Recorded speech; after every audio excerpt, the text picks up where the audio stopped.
نستغفره ونؤمن به ونتوكل عليه ونعوذ بالله من شرور أنفسنا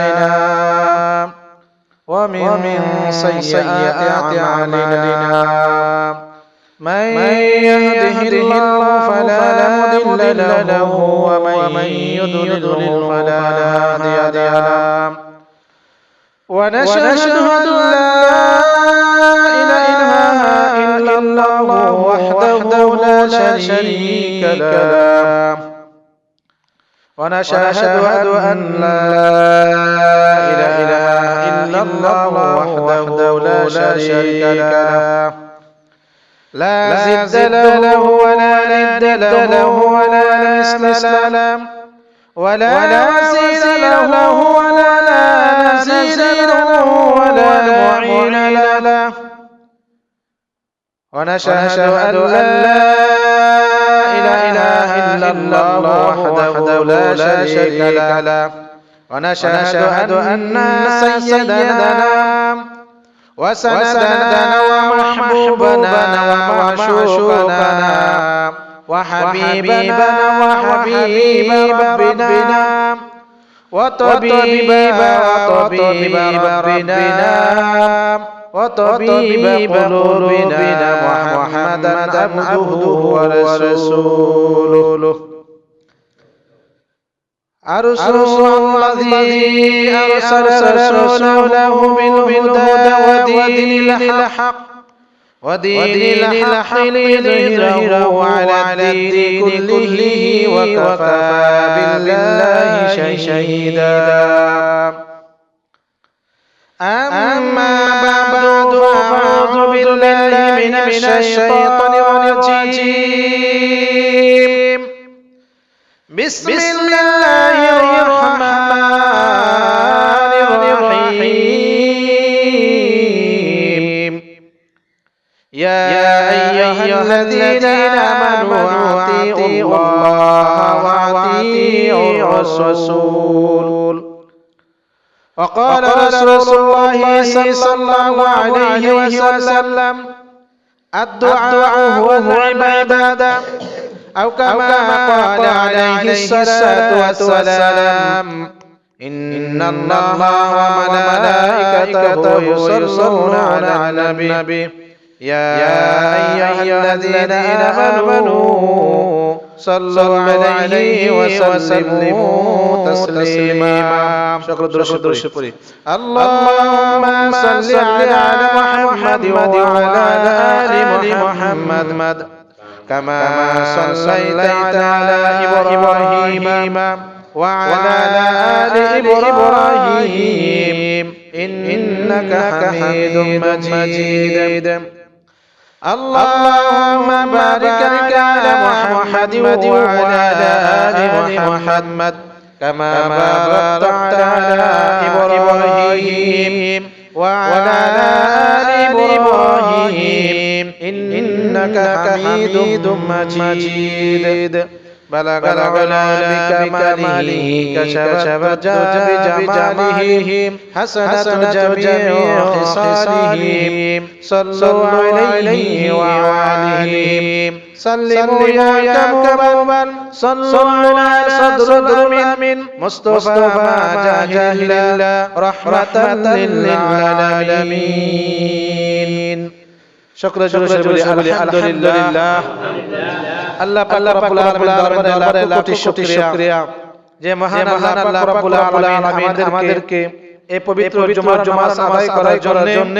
আল্লাহ তাআলা আমাদেরকে বিভিন্ন কাজ থেকে ফারাক করে এই পবিত্র রজব মাসের শেষ জুমা আজকে হলো রজব মাসের 30 তারিখ মহান মাওলাই কারীম আমাদেরকে এই শেষ জুমা করার জন্য আল্লাহ তাআলা ঘরের মেহমান হিসেবে কবুল করেছেন এজন্য আমরা সকলে শুকরিয়া আদায় করি বলি আলহামদুলিল্লাহ সকলে হামদান কাসীরান তাইয়িবান মুবারাকান ফীহি সুবহানাল্লাহি আদাদা খালকিহি ওয়া রিদা নাফসিহি ওয়া জিনাতা আরশিহি ওয়া মিদাদা কালিমাতিহি সুবহানাল্লাহি ওয়ালহামদুলিল্লাহি ওয়ালা ইলাহা ইল্লাল্লাহু আল্লাহু আকবার লা হাওলা ওয়ালা কুওয়াতা ইল্লা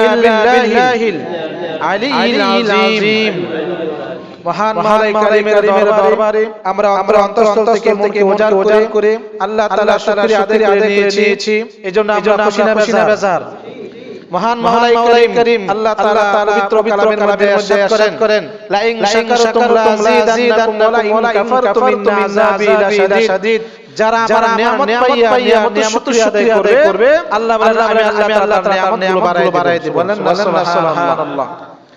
আর যারা নিয়ামত পাইয়া নিয়ামত না শুকরিয়া আদায় করবে, আল্লাহ বলেন আমি আল্লাহ তাকে কঠিন আযাবে গ্রেফতার করব। বলেন না নাউযুবিল্লাহ। এইজন্য মহান আল্লাহ রাব্বুল আলামিন আমাদের দুনিয়ার জমিনে পাঠাইছেন। আমরা সকলে জানি আল্লাহ তাআলা আমাদেরকে পাঠাইছেন একটাই উদ্দেশ্য, আল্লাহর ইবাদত করা। কি বলেন?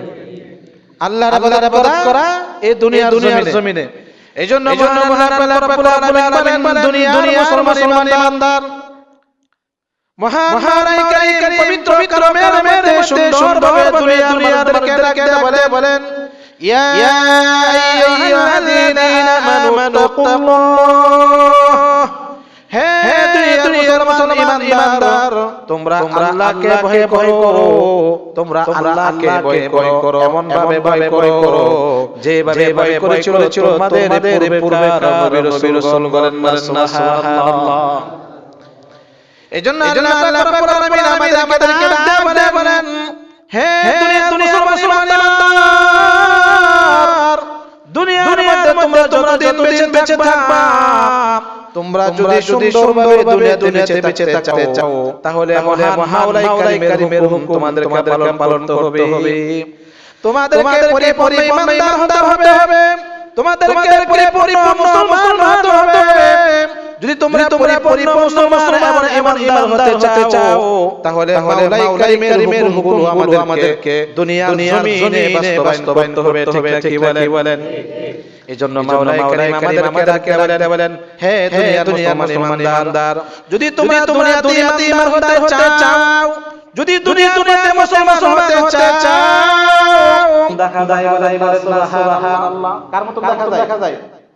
নবীর মত বলতেছে, আমার দেখা যায় ওই লোকটাকে হতে জিবরাইল আলাইহিস সালামকে বলে, ইয়া রাসূলুল্লাহ, ইয়া হাবিবাল্লাহ, ইনি হলেন আপনার আদি পিতা ইব্রাহিম আলাইহিস সালাম। যাতে ইব্রাহিম আলাইহিস সালাম এখানে বসে তাকে সালাম করুন। নবী মুহাম্মদ রাসূলুল্লাহ সাল্লাল্লাহু আলাইহি ওয়াসাল্লাম তাকে সালাম করলেন। এবার ইব্রাহিম আলাইহিস সালাম এবং তাকে জানালেন, আহলা মারহাবা হে নবী। সালাম জানাইয়া নবী করিম সাল্লাল্লাহু আলাইহি ওয়াসাল্লাম বলতেছেন, হে মুহাম্মদ সাল্লাল্লাহু আলাইহি ওয়াসাল্লাম, আমি তোমাকে একটা সংবাদ দিচ্ছি, আমি তোমাকে খবর দিচ্ছি। তুমি যখন এই আল্লাহর সাথে দিদার লাভ করে যখন তোমার উম্মতের কাছে চলে যাবে, উম্মতের কাছে চলে যাওয়ার পরে আমার একটা বাণী পৌঁছাইয়া দিবা। কি বাণী? যে বাণীটা পৌঁছাইয়া দিলে আল্লাহ রাব্বুল আলামিন জান্নাতুল ফিরদাউস, একটা জান্নাত, এই আটটা জান্নাতের মধ্যে একটা জান্নাতুল ফিরদাউস। কেউ যদি জান্নাতুল ফিরদাউসের অট্টালিকা বানাতে চায়, সেখানে সে মিঠা পানির একটা মানে নহর যদি সে সেখানে চায়, সেখানে যদি সে একটা বাগান, একটা সুন্দর একটা বাগান বানাতে চায়, যে বাগানে সে থাকবে, যে নহর থেকে সে পানি করবে, সেখান থেকে সে শরবত করবে, এমন একটা বাগান যদি সে চায়, তাহলে সে অট্টালিকা বানাতে চায়, তাহলে যেন সে এই দোয়াটা বেশি করে পড়ে, সুবহানাল্লাহি ওয়ালহামদুলিল্লাহি ওয়ালা ইলাহা ইল্লাল্লাহু আল্লাহু আকবার। সুবহানাল্লাহ। কোন মুমিন বান্দা যদি দৈনিক 5 বার যদি দোয়া করে, নবী মুহাম্মদুর রাসূলুল্লাহ সাল্লাল্লাহু আলাইহি ওয়াসাল্লাম বলেন আল্লাহ তাআলা তার জন্য জান্নাতুল জান্নাতে তার জন্য একটা ঘর নির্মাণ করবেন, একটা অট্টালিকা নির্মাণ করবেন, যে জান্নাত হবে এমন জান্নাত জানি কত বড় হবে জান্নাত। নবী বলেন এই দুনিয়াতে যেতে দেখতেছ বিশাল দুনিয়া, এই দুনিয়া একটা দুনিয়া নয়, এই দুনিয়ার 10টা দুনিয়ার সমান জান্নাত। এই 10টা দুনিয়ার সমান তোমাকে আল্লাহ তাআলা ওই জান্নাত তোমাকে দান করেন, বলেন না সুবহানাল্লাহ। তাহলে এই দুনিয়ার সমান একটা জান্নাত আল্লাহ তাআলা আমাদেরকে দান করবেন। আর ওই জান্নাত যদি আমি আপনি যেতে চাই তাহলে আমাকে বেশি করতে হবে, এই দোয়াটা করতে হবে। কোন দোয়াটা? সুবহানাল্লাহি ওয়ালহামদুলিল্লাহি ওয়ালা ইলাহা ইল্লাল্লাহু আল্লাহু আকবার। তাহলে আমরা এই দোয়াটা বেশি করে পড়লে আল্লাহ তাআলা আমাদের জান্নাত রাখবেন, একটা ঘর নির্মাণ করবেন। আল্লাহ তাআলা আমাদের সকলকে এই বেশি করে এই দোয়া করে দুনিয়া থেকে শান্তি আখিরাতে খুশি বানাই আমরা দেখতে পারি, সেই তৌফিকটা আল্লাহ তাআলা সকলে বলে আমিন। এতক্ষণ বললাম আল্লাহ তাআলা আমাদেরকে আমল করে নিতে পারি, সেই তৌফিক প্রদান করুন, আমিন। ওয়া আখিরু দাওয়ানা আলহামদুলিল্লাহ।